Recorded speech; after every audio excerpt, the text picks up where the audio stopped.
Welcome to Worthy Ones, the video series where I take the newest #1 comic books of the week and I deem them worthy or not worthy. Guys, I'm Mike Spider Slayer. Welcome back to Comic Book Corner 2.0.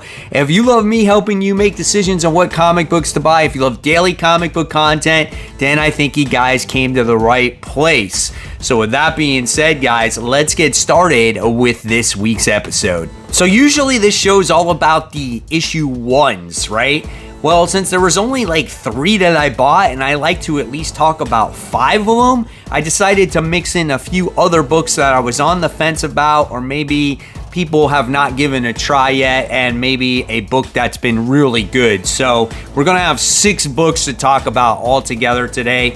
3 new #1s, 3 books or series that have been out, and we're just gonna see if they're worthy or not. So let's just roll with it, shall we? So the first book we're going to talk about is not a new #1, and this is Immortal Thor issue 2. Now, a lot of you guys know that I was not a fan of issue 1, and I was really on the fence about if I was going to buy issue 2. And so I did, because I heard in the future solicits we were going to get the Thor core, and I'm kind of interested in that story. But until then, is this book going to hook me, or am I just going to fall for the gimmick here? So this book is written by Al Ewing, and Martin Coccolo is the artist in this book. Now, when it comes to the art in the book, it's not bad. There wasn't as much smiling as there was in the previous issue here. So there was a lot more action, which I could appreciate. Not as much dialogue, but there was a decent amount of dialogue.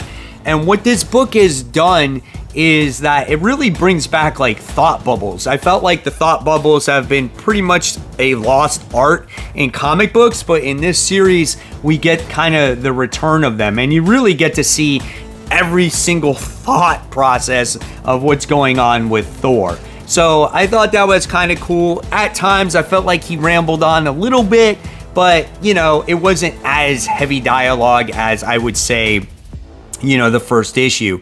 And in this issue, there's, like I said, a lot more action. We wind up getting to see Thor fight the huge god. What the heck is his name? Was it like Uranus or something like that? I don't know, Tyrannos. Yeah, that's what it was. And we wind up seeing Thor basically take care of him for now. I wouldn't say that he is gone forever, but he took care of him. And the crazy thing about this, though, there was so much damage done in New York City or Midgard or whatever it is, and Thor was just able to kind of use his powers to like reverse all the damage, right? He wasn't able to bring back the dead, but he was able to reverse all the damage. So basically everything that was destroyed, like the Statue of Liberty, is all back to normal once again. Everything that was destroyed is just fixed. And I find that, again, very convenient. We saw that in the very first issue, and we've seen this in this issue as well. So we wind up seeing Thor. He winds up going to the moon. He confronts Loki in the issue, and Loki has a conversation with him, and he's like, you know, I can be your biggest enemy. Do you still trust me? And the next thing you wind up seeing is that like Thor goes through Loki goes through this crazy transformation, and I don't know what to expect from there.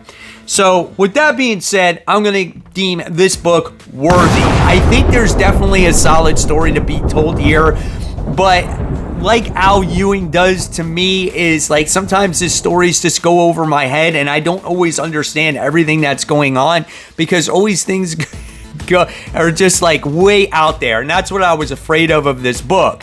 However, I am going to stick with it. I'm going to see where it goes. I'm going to read it through this whole Thor core situation. If it doesn't grab me by then, I don't know if I'll drop it or not. But I think some people are digging this, and it's not always my cup of tea, but I did like this one better than the first issue, so I think it's headed in the right direction. So for me, if I'm going to grade this book, I'm going to give it a C+. It's still not great for me, but I'm going to continue it. Invincible Iron Man issue 10. How this book does not have a banner of Fall of X just beats me. This whole thing has been connected to the Fall of X from the very beginning, from the origin of the crazy Sentinels to the fall of Krakoa, and Tony Stark marrying Emma Frost in here. Now, Tony Stark is marrying Emma Frost, yes, but it is an arranged marriage to stop the main bad guy in this series by the name of Fei Long. He's the one that created the Sentinels. He's the one that took over Stark Industries. And the way this marriage was concocted was very interesting. We wind up seeing Tony Stark having this conversation with Emma Frost, and she's in this secret identity known as Hazel Kendall. And, you know, it was kind of funny. They got into a heated argument. She knees him in the balls, and the next thing you wind up seeing, he's on a knee. This bad guy by the name of Fei Long, like I said, comes walking in, and he's like, what's going on? He's like, I just wanted to propose to her, and you come walking in, so can I do that? And so it's kind of funny how this whole marriage, this proposal took place, but they found a way to work it in their advantage. So what happens is they come up with this plan to go get married in Vegas. They figured that Fei Long was going to attend this because he's on Tony Stark's ass every minute that he can be. And then what happens is when they go through the actual ceremony, Emma Frost kind of intrudes his mind, and then they go into the secrets of Fei Long and how he created the Sentinels and the whole Orcus plan and everything else. So now, after they wound up getting married and she kind of makes him forget that they were ever intruded into his mind, now they have a means to end this war. So basically, this issue is kind of like the beginning of the end of the whole Fall of X thing. So, and it's all because of this marriage. I thought it was really good, and I thought the character interactions was really good. I think the fun thing about this comic was how Tony is kind of like falling for Emma Frost here, but in this other state when she looks like this, obviously.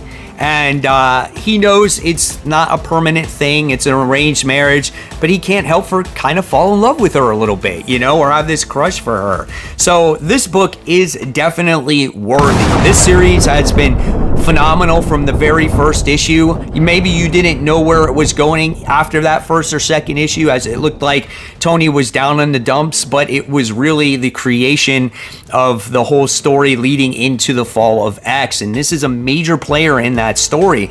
And I would say between the X-Men book and this book, these are the best two books to read when it comes to that event.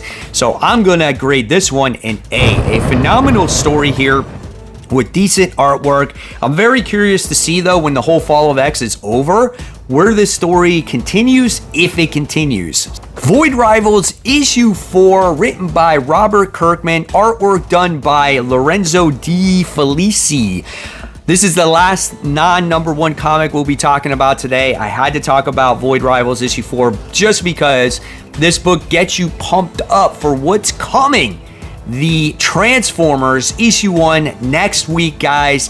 And this story is actually really good. Forget about the Transformers that are thrown into this book, right? But this story is just a lot of fun as we get two different races that do come from the same planet, but they're like split, right? And it is called the Sacred Ring. They're just on opposite ends of the planet. There's two races. There are Argorians and Zagorians. The female, I think, is the Zagorian, and the male is Argorian or whatever it is. I can never remember the way it's actually pronounced, right?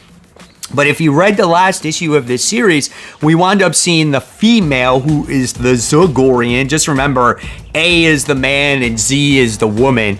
And she kind of betrays them, wants to bring him back to her people, okay? And he kind of can't believe that, that she would betray him like this, that they would come on common ground. But she basically brings him to the people, and they're like, oh my God, I can't believe that, you brought him here and stuff like this. And it was pretty cool because you want to see the inhabitants of that world, that species, that culture, and that's what I liked about it. But this book also throws in some more Transformers. There's always like a 1 or 2 page thing. So this is a spoiler. I'm just letting you know. So close your eyes for about 10 seconds here. Plug your ears. But we wind up getting, here's the spoiler, Shockwave in this book. I was like, yes, it's like freaking Shockwave. And it is tied to the last issue here with that guy that collects things, right? And the Quintesson. So I thought that moment was actually cool. We wind up getting to see the ruler of the Zagorian race, and there was a big twist at the end of this comic book, and we find out that the person that he was working with, the two that were stuck on the planet, she kind of relayed too much information, and she winds up getting thrown in prison as well. And then we get a big twist at the end of this comic book that I did not see coming. And it's very interesting, and it just deepens the plot that much further. Dude, I really love this book. This book is so worthy, in my opinion. It's not just the Transformers for me. I love the characters involved, and I love how their relationship is going to continue to evolve, and I love the race here. So I'm curious to see where this book is going to go in the future after that Transformers is coming out, and does it tie into the whole universe even more. So if I had to grade this one, I'm going to grade this one an A. Would have loved a little bit more action here, but that's okay. Batman, Catwoman, the Gotham War, Red Hood, issue 1. That's a lot to say. So this is another tie-in book to the whole Gotham War. So now if you want to read the whole thing, you'll read Catwoman, Batman, and this, okay? Now, this is obviously a Jason Todd book, and this is kind of the insight of Jason Todd and his inner workings with Catwoman, okay? And really his main MO here. Here is the interior art in the book. It's not bad. It's not my favorite. There's some decent fighting scenes. There's some decent facial expressions in here. Some are good. Some are not so good. Catwoman looks pretty awesome in this book at times. I like her facial expressions. Lettering seems awfully big in this comic book, but that's okay. That's fine. And really what this book is, it's about, you know, Jason Todd training a couple of goons, and one gets unhinged because of Scarecrow's manipulation, and he winds up getting killed, and now it seems like the whole plan in place that Selina is doing is kind of being compromised here. Now, what this book is trying to accomplish is, again, Jason Todd's real MO for joining Catwoman, and it's to further his mission to find Joker to get revenge of what happened to him in the past. I feel like we've seen that story 1,000 times. And why does he need to join Catwoman to, you know, go after goons? I guess because she's got the connections? I don't know. And then you also get to see Catwoman use Jason Todd to further her means in this whole mission. So it just seems like it's a book there to exist. There's no real purpose to it, in my opinion. So I'm going to deem this book not worthy. It's definitely not worth your $4 here to understand what's going on in the Gotham War. If you want to follow it, just stick with Catwoman and Batman. I feel that that's good enough, but this wasn't anything spectacular. I'm going to give this one a C-. So yeah, save yourself $4. You might want to pick up another book. Okay, the two big ones this week we're going to talk about next, and I'm not talking about Powergirl's breasts, but I am talking about Powergirl issue 1.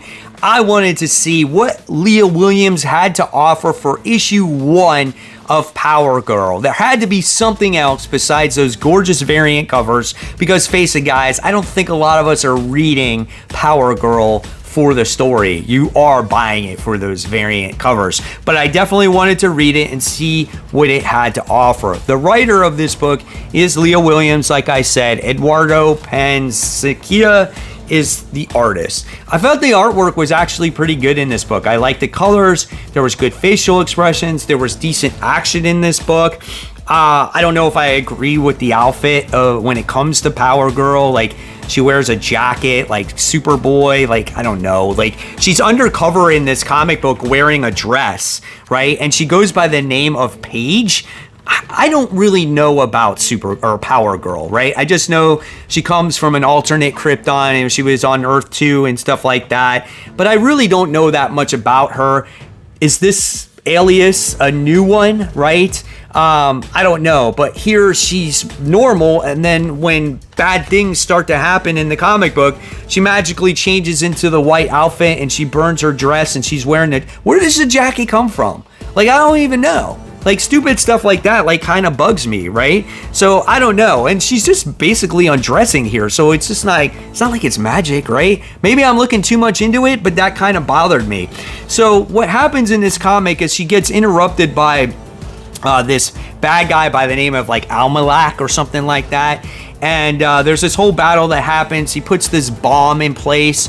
And the next thing you wind up finding out is that she has these powers, I guess, that she got from the Lazarus volcano. And it's called this astral punch. So she can just, like, transport anywhere. She has this bomb. She places it somewhere. It blows up, right? Well, she puts it in the bottom of the ocean. And it almost causes this whole war. And let's just say Superman makes his appearance here. And he's not happy with her, right?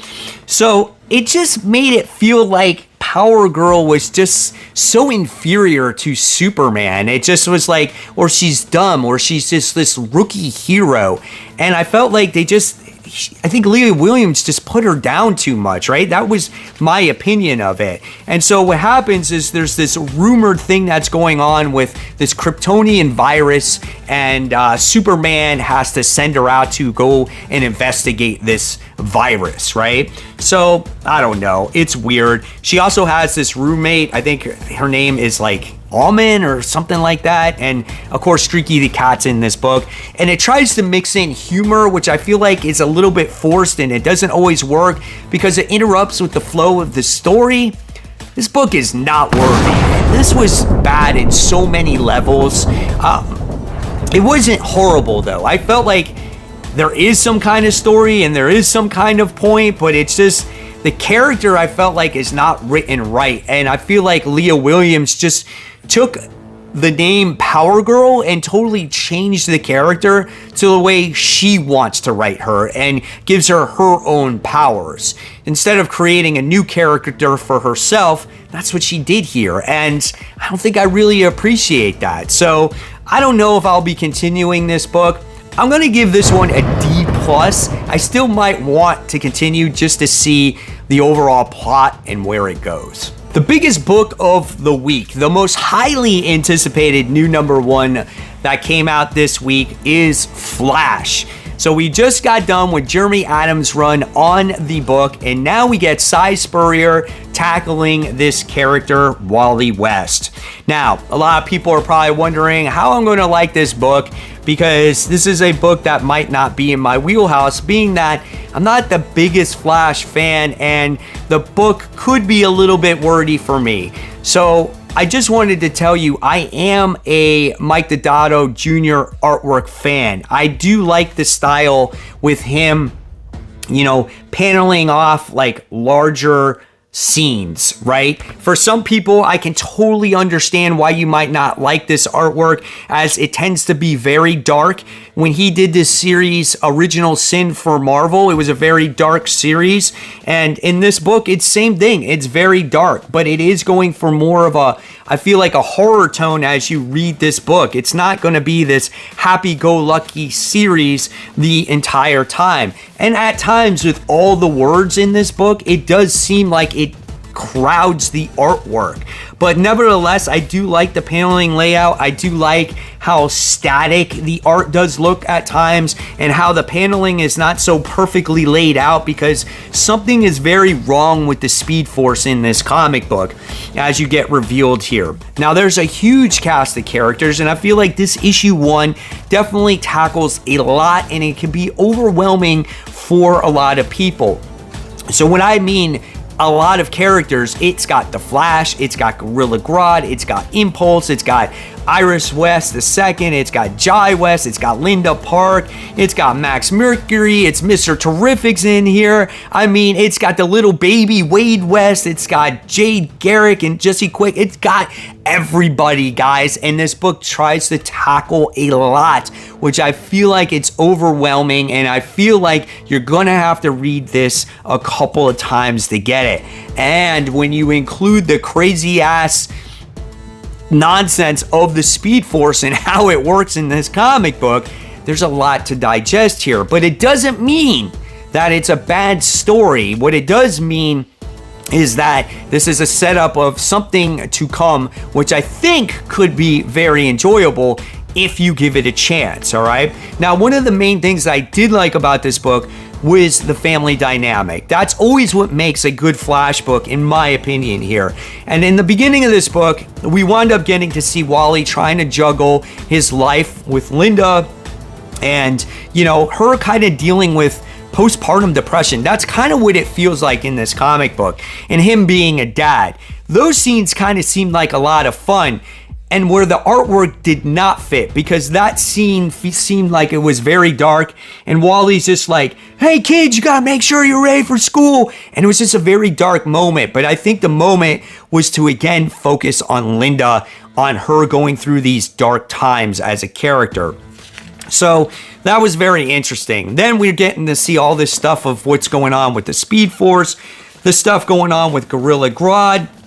Again, there was just a lot to unpack here. The biggest thing that I found that was interesting here is there's something very, very wrong going on with Jai. He's talking to some like little thing in the corner here, which can grow to be probably a very big thing in the future. So I definitely want to see where that's going. And then again, with this blue, I guess, streak that's going on when it comes to this new speedster that's in town. That was quite interesting as well. And he's this kid here. So that whole thing was quite interesting. So I'm going to deem this book worthy. Absolutely, it was worthy in my opinion. Just because there's a lot to unpack and the writer overwhelmed you, I feel like you have to be patient with it. I'm a Deodato artwork fan, so I'm okay with it. I just wish there was less words in it. So at the end of the day, I'm gonna give this book a solid B. I don't think it was perfect in any stretch of the means, but I am intrigued by this story. So there you have it, guys. There are the books that I deemed worthy or not worthy. I have a huge announcement that I'm going to make on Friday. So guys, don't miss out on Friday's video. Okay, and if you love my content, I'll leave you more content right here for you to click on. In fact, one of these videos are my comic book haul videos where I show you everything that I picked up for the comic book week. And of course, guys, support those local comic shops. Keep buying, keep collecting, but more importantly, always read those comics. Guys, I'll see you real soon. Bye.